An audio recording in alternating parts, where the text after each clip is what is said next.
premier géant de leur village. Il s'agit d'Homer, réalisé en hommage à Omer Droulet, personnage emblématique de Templeuve. Une première sortie attendue par tout un village. Simon Dubois, François Boucaud. Accompagné par les Gilles Templeuvois, le géant Homer est dévoilé pour la première fois au public.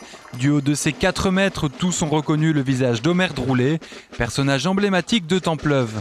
Nouvel élément fédérateur du village, ce géant représentera dorénavant Templeuve lors de diverses manifestations. Omer a été un agriculteur très connu au sein du village, donc on s'est renseigné un peu auprès des anciens.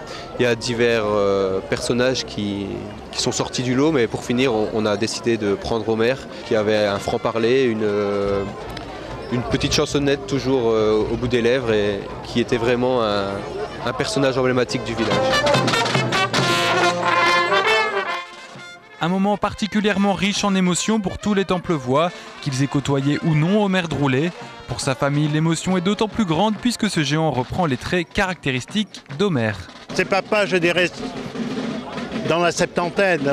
C'est pas papa comme je l'ai connu à 40 ans, mais dans la septantaine, c'est tout à fait lui, avec ses pommettes bien rougeaudes comme ça. Ouais, c'est lui, ses grosses lunettes d'écaille, c'est ça. Il était avant tout Templeuvois. Il aimait son village et je crois qu'il était membre de toutes les associations, ou presque. C'est pour cette raison que sa première sortie coïncide avec la fête des associations templeuvoises, une fête qui en est à sa 7e édition, preuve que Templeuve affiche une belle santé en matière de vie associative. Pourquoi le choix d'un géant? On aurait pu faire une statue, une plaque commémorative, on a choisi le géant à Templeuve. Et c'est qu'en plus, puisqu'aux athées maintenant on met un grand accent sur le cortège. Souvent ça fait vivre, le quartier bouge vraiment pendant 2 heures le dimanche soir. Et c'était l'élément, à mon avis, festif le plus important qu'une statue qui ne bouge pas. Si le géant on peut le faire danser, on peut le faire marcher. Il suit les Gilles qui eux sont aussi ceux qui mettent tout à fait l'ambiance dans la fête.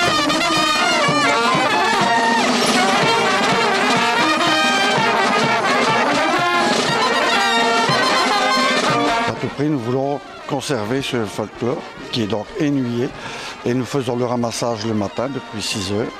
Nous continuons donc le matin, puis l'après-midi avec le cortège avec les chapeaux, les jeux d'orange et le soir avec le feu d'artifice et le rando final. C'est la 5e année que les Gilles défilent ainsi dans le village. Pour fêter ce premier quinquennat, les plus anciens se sont vus récompensés par une médaille.